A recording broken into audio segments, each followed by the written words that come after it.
छन कर चूड़ी खन खन कर हथिया के लाल लहंगा निकलू जब डाल के हथिया के छगल छन छन कर चूड़ी खन खन कर हथिया के कहीं धागी रौर गोड़ लीना कि कहीं धागी रौर गोड़ लीना बाट कमार कमजोर पिया छोड़ दीना बाट कमार कमजोर पिया छोड़ दीना सिहर बदन राजा बिगड़त मन राजा हथिया के छगल छन छन कर चूड़ी खन खन कर हथिया के कहीं धागी रौर गोड़ लीना कहीं धागी रौर गोड़ लीना बाट कमार कमजोर पिया छोड़ दीना बाट कमार कमजोर पिया छोड़ दीना। हेलो वोकल इसका उठाइए भैया। एक गोटेदार लहंगा निकलू जब डाल के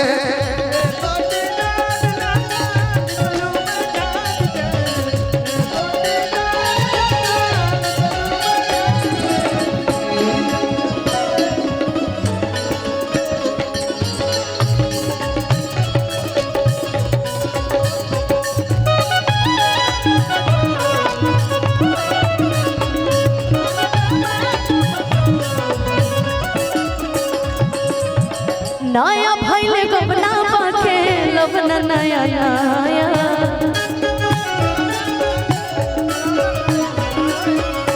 अपना में हर पतानी कोई दिन दया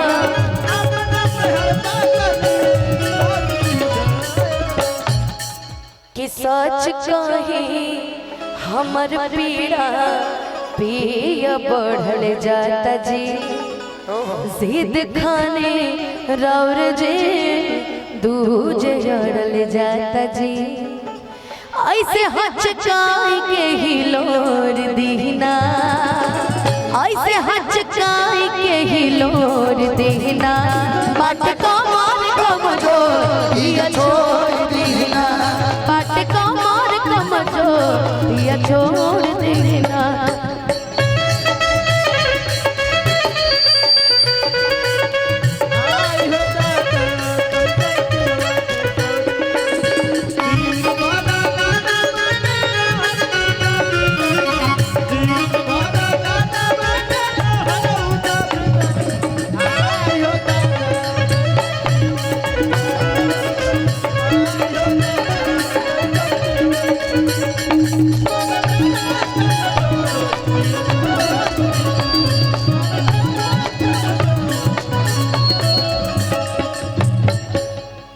एक और इसके चलते रहे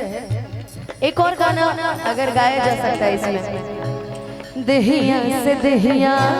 तानी सोटे दाना पहले हम मामला तानी पाटे दाना साजही से गड़बड़ मिजाज लगला साजही से गड़बड़ मिजाज लगला ऐसे ना करी बल चोरी हटी होने भैया छोड़ी लाज लगला ये पिया लाज लगला लाज लगला ये पिया लाज लगला बाकी कमार कमजोर पिया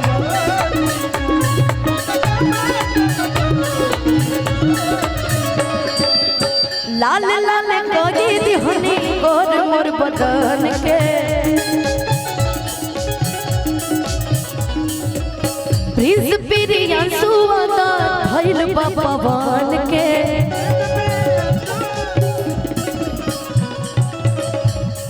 कि धीर धरे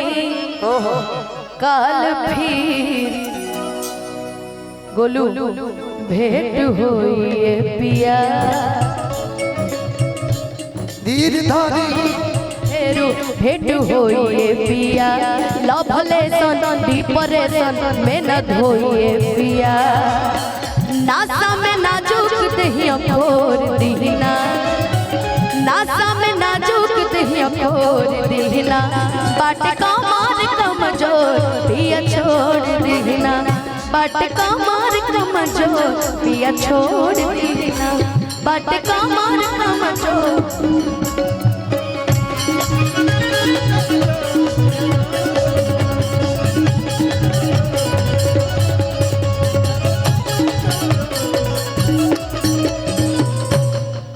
कि बाट कमर कमजोर पिया छोड़